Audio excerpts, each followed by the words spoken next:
வணக்கம் traders, welcome to post market report. So இன்றைக்கி நம்ம இந்த வீடியோவில் பார்க்க போகிறது நாளைக்கு வெள்ளிக்கிழமை ஜூலை 25 நிஃப்டி, பேங்க் நிஃப்டி மற்றும் சென்செக்ஸ் வந்து என்ன நடக்கிறதுக்காக வாய்ப்பு இருக்குது அப்படிங்கிறத நம்ம இந்த வீடியோவில் டீட்டெயிலாக பார்க்க போகிறோம். அப்போ இந்த அனாலிசிஸை நம்ம எப்படி பண்ண போகிறோம்னு பார்த்தீங்கன்னா, ஃபஸ்ட்டு வந்து நம்ம இன்றைக்கி என்ன நடந்துச்சுன்னு பார்ப்போம். ஏன்னா இன்றைக்கி வந்து நமக்கு நிஃப்டி 50ல் ஸ்ட்ராங்கான ப்ரைஸ் கரெக்ஷன் இருந்துச்சு.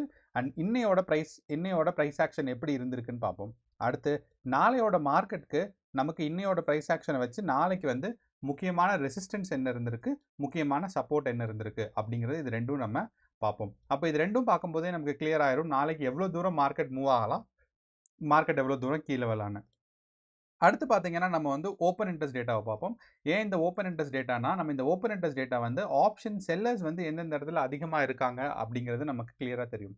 அப்போ இந்த ஆப்ஷன் செல்லர்ஸ் நமக்கு அதிகமாக எங்கே இருக்காங்கிறது நமக்கு தெரிஞ்சிச்சு அப்படின்னா, நமக்கு வந்து எந்த பொசிஷனுக்கு அப்புறம் இல்லைனா எந்த பொசிஷன் வரைக்கும் மார்க்கெட் மூவ் ஆகும் அப்படிங்கிறத நம்ம எக்ஸ்பெக்ட் பண்ணியிருக்கலாம். ஸோ அந்த விஷயத்த வந்து நம்ம இந்த ஓப்பன் இன்ட்ரெஸ்ட் டேட்டா வழியாக பார்க்கலாம். அண்ட் இன்னும் சிம்பிளாக சொல்லணும்னா, இந்த call options and put options எங்கெங்கே அதிகமாக இருக்கோ அது வந்து ஒரு ரெசிஸ்டன்ஸ் ஜோனாகவும் அது வந்து ஒரு சப்போர்ட் ஜோனாகவும் வேலை செய்கிறதுக்காக வாய்ப்புகள் ரொம்ப ரொம்ப அதிகமாக இருக்குது. ஸோ அதனால தான் நம்ம வந்து ஓப்பன் இன்ட்ரெஸ்ட் டேட்டாவை பார்க்கணும். அப்புறம் இன்றைக்கி வந்து நமக்கு வந்து 25,000 புட் ஆப்ஷன் தான் பார்த்தீங்கன்னா கொஞ்சம் ப்ராஃபிட்டபுளாக இருந்துச்சு.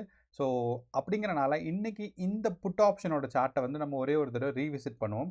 ஏன் அப்படிங்கிறத நான் உங்களுக்கு எக்ஸ்பிளைன் பண்ணும்போது தெரியும். ஸோ இது 3 விஷயத்தையும் நம்ம இன்றைக்கி இந்த வீடியோவில் பார்ப்போம். வாங்க நம்ம வீடியோக்குள்ளே போகலாம். ஸோ ஃபஸ்ட்டு வந்து பார்த்தீங்கன்னா, இன்றைக்கி வந்து நம்ம வந்து நம்மளோட கிஃப்ட் நிஃப்டி வந்து ஸ்ட்ராங்காக தான் மூவ் ஆகிட்டு இருந்துச்சு. அண்ட் கிஃப்ட் நிஃப்டி ஸ்ட்ராங்காக மூவ் ஆகிட்டு இருந்துச்சு. அதனால நமக்கு வந்து பாசிட்டிவ் இருக்குதுன்னு சொன்னோம். அதே சமயம் நம்ம என்ன சொல்லியிருந்தோம்னா, கிஃப்ட் நிஃப்டி வந்து இந்த ரேஞ்சை பிரேக் அவுட் பண்ணிருச்சு அப்படின்னா நமக்கு வந்து மார்க்கெட் கீழே வரப்போகுது அர்த்தம் அப்படிங்கிறத சொல்லியிருந்தோம். ஆனால் அதே மாதிரியே நம்ம காலையில் நம்ம ரெக்கார்ட் பண்ணும்போது எப்படியா இருந்தாலும் நம்ம வந்து மார்க்கெட் 6:30க்கு ஓப்பன் ஆகுது.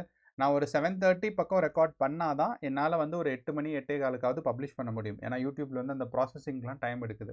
ஸோ அப்படிங்கிறனால நான் வந்து இப்போ 8 மணிக்கப்போ இந்த இடத்துல பார்த்தீங்கன்னா மார்க்கெட் வந்து கரெக்டாக, அதனால தான் என்னால் 9 மணி வரைக்கும் என்னால் வந்து இந்த கிஃப்ட் நிஃப்டி டேட்டாவை அனலைஸ் பண்ண முடியல. ஆனால் நீங்கள் வந்து சப்போஸ் கிஃப்ட் நிஃப்டியை ஃபாலோ பண்ணுறீங்க, கிஃப்ட் நிஃப்டியிலேருந்து தான் நமக்கு வந்து டிரைவ் ஆகி வருது அப்படிங்கிற ஒரு நம்பிக்கை இருந்துச்சு அப்படின்னா நீங்கள் கிஃப்ட் நிஃப்டியை பார்க்கலாம். ஸோ இன்றைக்கி கிஃப்ட் நிஃப்டியே நமக்கு சொல்லி கொடுத்துருச்சு நிஃப்டி வந்து டவுன்ஃபால் எக்ஸ்பெக்ட் பண்ணலாம் அப்படிங்கிறத. ஏன் அப்படின்னா நம்ம வந்து 7:30 போல் ரெக்கார்ட் பண்ணிட்டு இருந்தோம். இந்த இடத்துல இருந்துச்சு பொசிஷன். அங்கேருந்து பார்த்தீங்கன்னா மார்க்கெட் 8 மணி 8:30க்கு பார்த்தீங்கன்னா இந்த அப்வர்ட் ட்ரெண்டிங் சேனலில் பிரேக் அவுட் ஆயிடுச்சு. அண்ட் இது ஒரு கேண்டில் மட்டும் இல்லை, 2, 3. ஸோ 9 மணிக்கு முன்னாடியே பார்த்தீங்கன்னா ஆல்மோஸ்ட் நமக்கு இந்த இடத்துல வந்துச்சு. அண்ட் 9:15க்கு நம்ம மார்க்கெட் ஆரம்பிக்கும் போது ஸ்ட்ராங்கான ஒரு ரெட் கேண்டில்.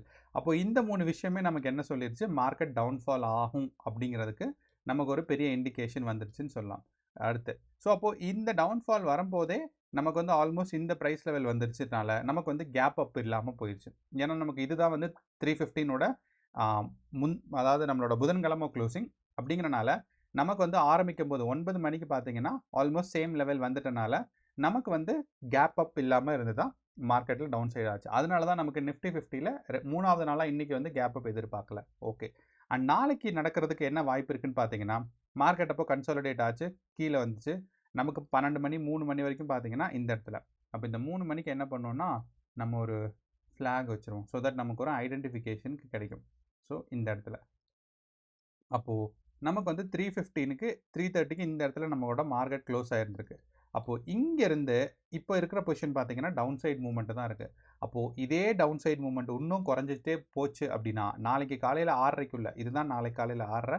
அப்போ இந்த நாளைக்கு காலையில் 6:30க்குள்ளே நமக்கு வந்து மார்க்கெட் மேலே வரல அப்படின்னா, மேலே இந்த இடத்துல வந்துருச்சுன்னா ஓகே. அப்படி வரல அப்படின்னா நமக்கு வந்து ஒரு கேப் டவுன் நிஃப்டி 50ல் வர்றதுக்கான வாய்ப்புகள் இருக்குது.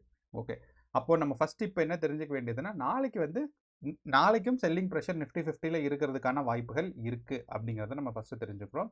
அண்ட் நல்ல டவுன்ஃபால் ஆச்சு கிஃப்ட் நிஃப்டி அப்படின்னா நமக்கு வந்து ஸ்ட்ராங்கான selling pressure even gap down வரதுக்கான வாய்ப்புகளும் இருக்குது. இதுதான் ஃபஸ்ட்டு. ரெண்டாவது, இன்றைக்கி நம்ம நிஃப்டி 50 பார்க்கும்போது நமக்கு தெரிஞ்சிச்சு ஸ்ட்ராங்கான செல்லிங் ப்ரெஷர் இருக்குது அப்படிங்கிறது நமக்கு தெரிஞ்சிருச்சு. அண்ட் நான் இன்னொன்று என்ன சொல்லணும்னா இந்தியா விக்ஸ் டேட்டாவையும் சொல்லணும். ஏன்னா இந்தியா விக்ஸ் டேட்டா நமக்கு கரெக்டாக பார்த்தீங்கன்னா காலையில் வந்து ஒரு ஸ்ட்ராங்கான ஒரு ஹேமர் கேண்டில் ஃபார்ம் ஆச்சு. அதுக்கப்புறம் மேலே தான் போயிட்டு இருந்துச்சு. அப்போது நம்ம இந்தியா விக்ஸ் மேலே போயிருக்கு, நம்மளோட கிஃப்ட் நிஃப்டி கீழே வந்திருக்கு, அண்ட் நிஃப்டி 50 மேலே போயிருக்கு. அப்படிங்கிறனால இந்த டவுன்ஃபால் ட்ரெண்ட் வந்து ட்ரூ ட்ரெண்டுன்னு சொல்லலாம். ஃபால்ஸான ட்ரெண்ட் இல்லை, ரிவர்ஸ் ஆகாது. ஏன்னா நமக்கு வந்து கிஃப்ட் நிஃப்டி கிஃப்ட் நிஃப்டி கீழே வந்திருக்கு, நம்மளோட இந்தியா விக்ஸ் டேட்டாவும் மேலே போயிருக்கு. இப்போ இந்தியா விக்ஸ் டேட்டாவுக்கும் நம்மளோட மார்க்கெட்டுக்கும் ஆப்போசிட்டில் இருந்துச்சுன்னா அந்த ட்ரெண்ட் வந்து ஆக்சுவல் ட்ரெண்டு, மார்க்கெட் வந்து ரிவர்ஸ் ஆகாதுன்னு அர்த்தம். அப்போது நம்ம என்ன பண்ணியிருந்துருக்கலாம், அடுத்த சப்போர்ட்டான 25,100லையோ இல்லைனா 25,000லையோ நம்ம வந்து புட் ஆப்ஷன் வாங்கியிருந்தோம்னா ப்ராஃபிட்டபிலிட்டிக்கான வாய்ப்புகள் ரொம்ப ரொம்ப அதிகம். ஸோ அப்போது நமக்கு காலையில் மார்க்கெட் ஒரு 10 o'clock பக்கம் கன்சாலிடேட் ஆயிடுச்சு. அப்போ இந்த 10 o'clock அப்புறம் நம்ம ஒரு 2500ல் வந்து புட் ஆப்ஷன் வாங்கியிருந்துருக்கலாம். அப்படி இல்லைன்னா நீங்கள் வந்து 25,000லையாவது அடுத்த சப்போர்ட்டில் புட் ஆப்ஷன் பை பண்ணியிருந்தீங்கன்னா உங்களுக்கு வந்து ப்ராஃபிட்டபிலிட்டி அதிகம்.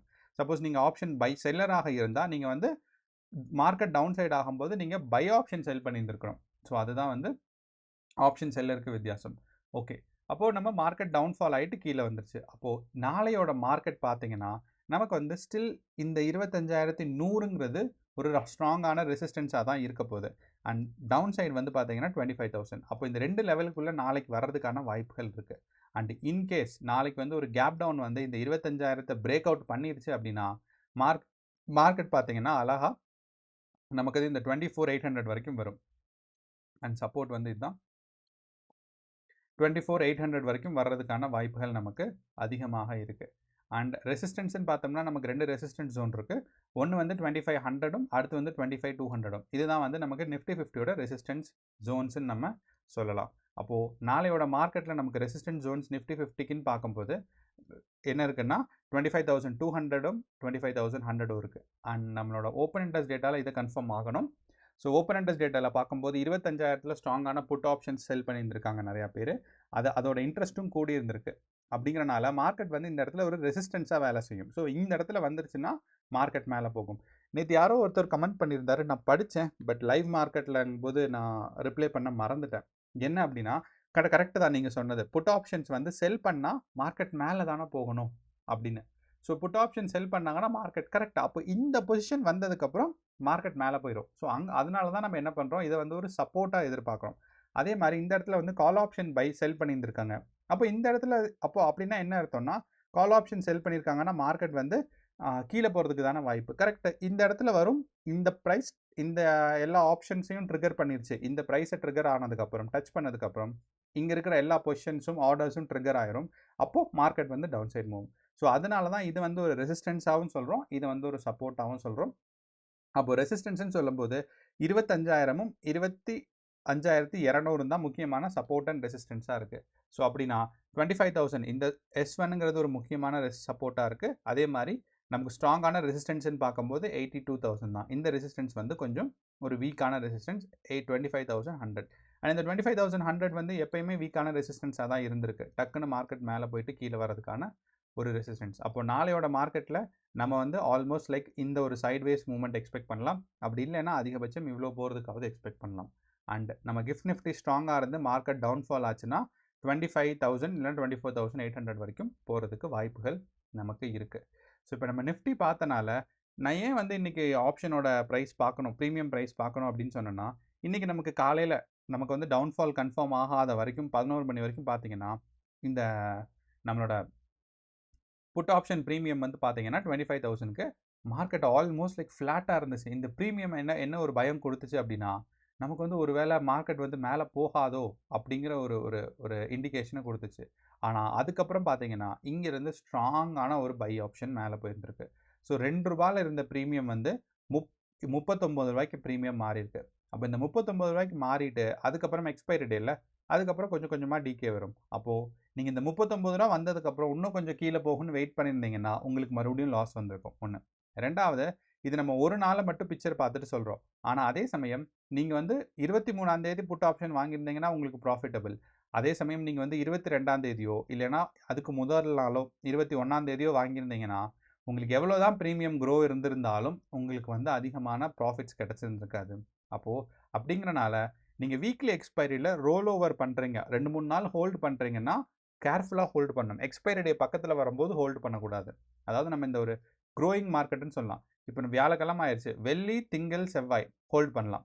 அப்போது செவ்வாய்க்கிழமை மேலே ஹோல்டு பண்ணுறதை கம்மி பண்ணணும். ஏன்னா மார்க்கெட் வந்து டிகே ஆகிட்டே போகும். இந்த ப்ரீமியமோட வேல்யூ வந்து குறைஞ்சிக்கிட்டே போகுது.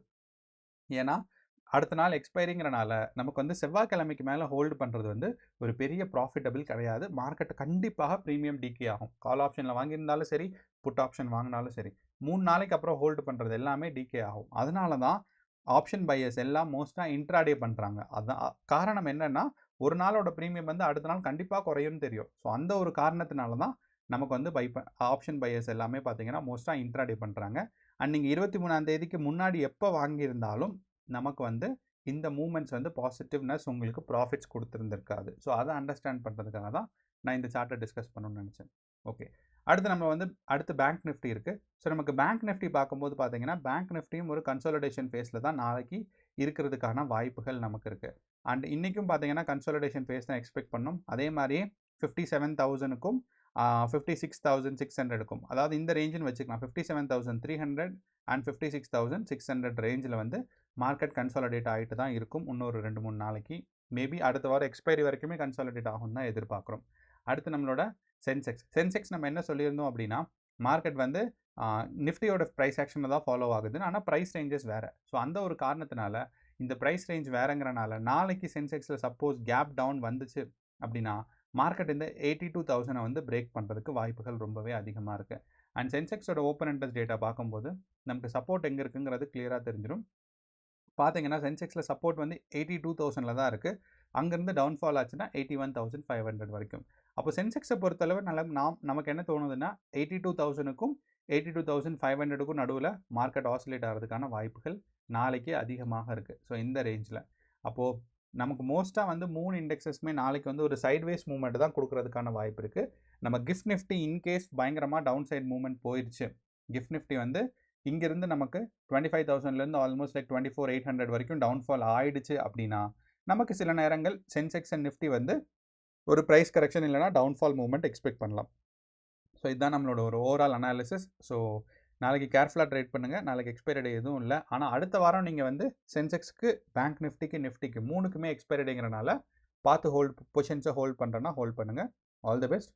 நன்றி, வணக்கம்.